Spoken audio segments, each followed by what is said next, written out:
తాబేలు నిజానికి ప్రతి ఇంటిలో ఉండాలి. మనకి ఇప్పటికీ దేవాలయాల్లో తాబేళ్ళు ఉంచుతారు. ప్రతి దేవాలయంలో తాబేలు ఉంటుంది. పూర్వం ప్రతి నూతిలో ఒక తాబేలు నుంచేవారు.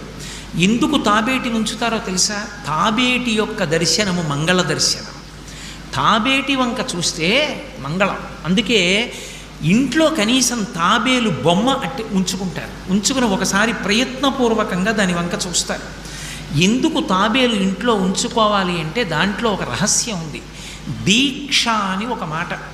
దీక్ష అన్న మాట దేనికి అన్వయం అవుతుంది అంటే యజ్ఞానికి అన్వయం అవుతుంది. యజ్ఞం చేసేటటువంటి వాడు దీక్ష స్వీకరిస్తాడు. దీక్షా స్వీకారం చేశాడు అంటే ఇంటి లోపలికి మళ్ళీ వెళ్ళరు. ఇక పూర్తయిన తర్వాతే ఇంట్లో కడతారు. ఇల్లు విడిచిపెట్టి బయటికి వచ్చేసి దీక్షావస్త్రాలు కట్టుకొని మేళతాళాలతో యాగశాల ప్రవేశం చేస్తారు. ఇక ఎప్పుడు మళ్ళీ ఇంటికి వెళ్ళడం? ఆ యాగం అంతా